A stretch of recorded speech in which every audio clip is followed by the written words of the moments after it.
నన్ను అరెస్ట్ చేసినా నేను పట్టించుకోను, అన్నిటికీ సిద్ధం, దేనికైనా సిద్ధం. నన్ను చంపినా కూడా నాకు పర్వాలేదు. మా ఇంట్లో లేకపోతే మా తమ్ముడు వస్తుంది, మా అమ్మ వస్తారు, ఎవరో ఒక వస్తారు. ఖచ్చితంగా మేము రాజకీయాల్లో ఉంటాం, ప్రజలకు కాన్స్టిట్యున్సీలో నియోజకవర్గంలో ఖచ్చితంగా నిలబడతాం. నీ పరిస్థితి నువ్వు ఆలోచించుకో. చంద్రబాబు ట్రాప్లో పడద్దు. నువ్వు చేసిందేంటి? పోలీసుల పైన గొడవ చేసి నువ్వు జైలుకి పోయినావు. అంత మాత్రాన ఈరోజు అందరిపైన కక్ష పట్టి పోలీసులు ఆ రోజు కూడా ఏంటి కళ్ళు పోయే విధంగా బళ్ళు కాల్చి ఓపెన్ గా పోలీసుల పైన గొడవ చేస్తున్నారు. వైఎస్ఆర్సీపీ వాళ్ళు ఎప్పుడు కూడా పొంగునూరు నియోజకవర్గంలో ఏ గొడవ చేయలేదు, ఎక్కడ అవ్వలేదు. ఇట్లాంటివి చంద్రబాబు ట్రాప్ లో పడి నువ్వు చేసుకోవాలంటే నీ ఇష్టం అని చెప్పి కూడా నేను తెలియజేస్తా ఉన్నాను. నష్టపోయేది చివరికి ఇలాంటి చెత్త పనులు చేసి ఈ పాపాలంతా కొట్టుకుపోయేది చల్లాబాబే అని చెప్పి కూడా తెలియజేస్తాను. నిజంగా 164 సీట్స్ మేము తీసుకున్నాం కదా, మేము నిజంగా ప్రతీకారం తీర్చుకోవాలి, పగ తీర్చుకోవాలనుకుంటే ఈ రోజుకి ఎంతమంది అరెస్ట్ అవ్వాలి చెప్పండి? అవునా కదా చెప్పండి? మేము అలా ఏం లేము కదా. అలాగే పోలీస్ కూడా అంత అగ్రెసివ్ గా లేరు కదా. పోలీస్ కూడా వాళ్ళ పని వాళ్ళు చేసుకుంటున్నారు. ఇప్పుడు ఇంకా 10 days 14 days అయింది, హార్డ్లీ 14 days అయింది, 12 days 14 days అయింది. ఇంకా ఫర్దర్ గా చాలా రోజులు ఉంది. అలాగే అంతవరకు తెచ్చుకోం. ఈ రోజుకి మాకు కంక్లూజన్ వచ్చింది, 14 రోజులకే కంక్లూజన్ తెచ్చుకున్నాం. పోలీస్ డిపార్ట్మెంట్ లో ఇవి చేయాలి, ఇవి ఉన్నాయి పెండింగ్ అని చెప్పి మాకు ఒక అవగాహన వచ్చింది. దాని మీద ఎలా చేయాలన్నది కార్యాచరణకి వెళ్తాం. దిశ చట్టమే లేనప్పుడు రిఫార్మ్స్ ఉండేది ఏంటండి?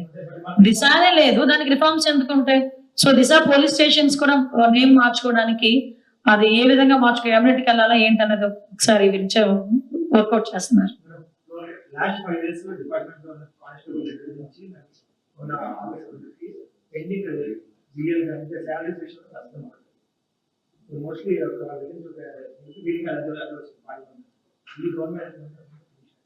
లేదు, అదే చెప్పాను కదండి, అన్ని రాసుకున్నాం.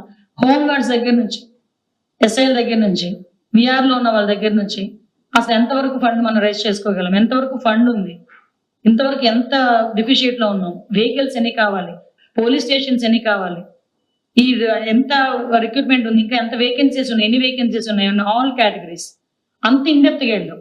సో మేము ఒక రిపోర్ట్ అయితే మేము రెడీ చేస్తాం. ఈ రిపోర్ట్ బేస్ చేసుకొని స్టేజెస్ వైజ్ గా మాత్రం డెఫినెట్ గా మేము మీట్ అవుతాం. అదే చెప్తున్నాను కదండి, ఆల్రెడీ మేము అయితే ఒక రెడీ చేసుకున్నాం. ఆ రిపోర్ట్ అంతటినీ కూడా సీఎం గారి చేతిలో పెడతాం.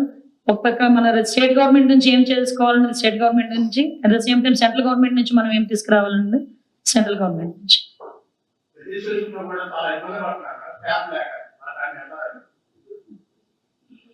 ఉన్న వాళ్ళందరూ పర్ఫెక్ట్ గా వర్క్ చేస్తే సరిపోతారు సార్. నేను ఏమంటానంటే టెక్నాలజీ పెరిగిన తర్వాత కొంత స్మార్ట్ వర్క్ చేయాలి, హార్డ్ వర్క్ కాదు, కొంత స్మార్ట్ వర్క్ చేయాలి. డెఫినెట్ గా మీరు అన్నది నేను రిక్రూట్మెంట్ జరగడం అనేది ఖాయం జరగాలి, నేను దానికి ఒప్పుకుంటా. అట్ ద సేమ్ టైం కొంత ఉంది. ఇప్పుడు సీసీ క్యామ్స్ ఉన్నాయి. లాస్ట్ టైం మనం ఏం చేసాము, ఎలక్షన్ టైంలో ఎలక్షన్ కమిషన్ మనకి ఎలక్షన్ జరుగుతున్నంతసేపు సీసీ క్యామ్స్ రన్ అయినాయి. నిన్న అక్కడ ఎక్స్ఎమ్మెల్యేని అరెస్ట్ చేసింది కూడా సీసీ క్యామ్స్ ఫుటేజ్ బేస్ చేసుకునే కదా. సో అలాంటి సిస్టమ్ ని కూడా ఈ రోజు మనం రెగ్యులర్ దానికి అడాప్ట్ చేసుకోవాలి, రెగ్యులర్ పోలీస్ సిస్టమ్ కి అడాప్ట్ చేసుకోవాలి. కొంచెం ఇబ్బందికరమైన ప్రదేశాల్లో సీసీ క్యామ్స్ పెట్టుకోవడం, కానీ దాని monitoring control room, already control rooms ఉన్నాయి. కొత్త ఎస్పీ ఆఫీసర్స్ కి తప్పించి మిగతా వాటన్నిటికీ కూడా కంట్రోల్ రూమ్స్ ఉన్నాయి.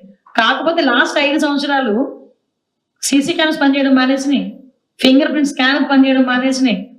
అంటే అనకూడదు కానీ అధ్వాన స్థితిలో ఉంది. కానీ దాన్ని మనం చేసుకోవాలి అంతే. మనం ఏదో అయిపోయింది దాని గురించి మనం బాధపడే కన్నా అవ్వాల్సిన దాని గురించి దృష్టి పెట్టి చేసుకోవడం అనేది ముఖ్యం. కాబట్టి దాని మీద దృష్టి పెడుతున్నాం. నెక్స్ట్ ఇంకొకటి కూడా నేను డీసీపీ గారి కింద నేను మర్చిపోయాను, కంపల్సరీగా ఒక ఉమెన్ ప్రొటెక్షన్ గురించి, at the same time ganja drugs గురించి లాస్ట్ టైం అనుకున్న ఒక టోల్ ఫ్రీ నెంబర్ కూడా ఇమీడియట్ గా మనం కూడా దానికి రెడీ చేసుకుని స్టేట్ అందరికీ ఒకటే టోల్ ఫ్రీ నెంబర్ కూడా మనం చేసుకోవడానికి కూడా రెడీ అవుతున్నాం. రెడ్ బుక్ కక్ష సాధింపు చర్య కాదు, దయచేసి మీరు అది అర్థం చేసుకోండి. రెడ్ బుక్ అన్నది ఎవరైతే లాస్ట్ గవర్నమెంట్ లో పని చేయలేదో సక్రమంగా యాజ్ పర్ రూల్, చాలా క్లియర్ గా వినండి, యాజ్ పర్ రూల్ ఎవరైతే వర్క్ చేయలేదో, ఎవరైతే అనవసరంగా అక్రమంగా తెలుగుదేశం పార్టీ కార్యకర్తల మీద కానీ జనసేన బీజేపీ కార్యకర్తల మీద కానీ కేసులు బనాయించారో, ఇబ్బంది పెట్టారో, అది రెడ్ బుక్. కక్ష సాధింపు అన్నది మేము మొదలు పెట్టాలంటే డే ఫస్ట్ నుంచి స్టార్ట్ చేయాలి. మా అవసరం ఉండదు, కార్యకర్తలు బయటకు వచ్చేస్తారు. కానీ ఒక్కటి ఏంటంటే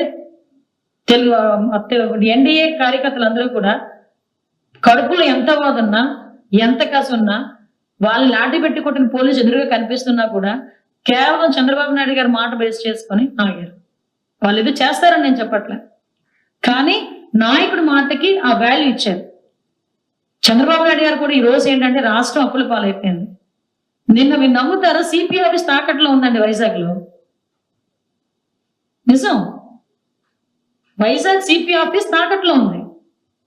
ఆ సిపి పరిస్థితి నేనే డబ్బులు కట్టలేదు అనుకోండి, ఏదో ఒక రోజు వచ్చి నోటీస్ అంటిస్తాడు సిపి ఆఫీస్కి. ఎక్కడికి వెళ్ళిపోతాడు సిపి పెట్టిబడ పట్టుకొని. ఈరోజు సిచ్యువేషన్ అంత దారుణంగా ఉంది. ఈ టైంలో అలాంటి కొట్టా ఈడిని కొట్టా ఆడిని చంపా ఈడిని చంపా అది కాదు అవసరమా? ఇంత 164 సీట్స్ ఇచ్చారంటే చంద్రబాబు నాయుడు గారి మీద ఎంత నమ్మకం లేకపోతే ప్రజలు ఇస్తారు చెప్పండి? ఆ నమ్మకాన్ని నిలబెట్టుకోవడం ముఖ్యమా? సో మాకు కావాల్సింది వాళ్ళు ఒక 2% 3% ఎగిరిపడే వాళ్ళని ఎలాగోలా మేము కూర్చోబెడతాం. ఆ సిస్టమ్ మా దగ్గర ఉంది. మిగతా 90% వాట్ ఎవరి ఏం కోరుకున్నారో దాని మీద మేము పనిచేయాలి.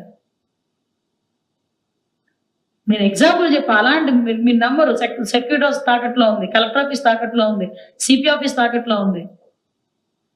అలాగ ఒకసారి రాష్ట్రం మొత్తం డిపార్ట్మెంట్ వాళ్ళు ఒకసారి చెక్ చేసుకుంటే ఎన్ని పోలీస్ స్టేషన్లు ఎన్ని సిపి ఆఫీస్ ముందు ఇదైనా ఈ బిల్డింగ్ ఉందో లేదో చూడాలి, ఒకసారి తాకట్లో ఉందో లేదో. నిజం అంటే ఒకసారి చెక్ చేసుకోవాలి మనం కూడా ఎప్పటికెప్పుడు.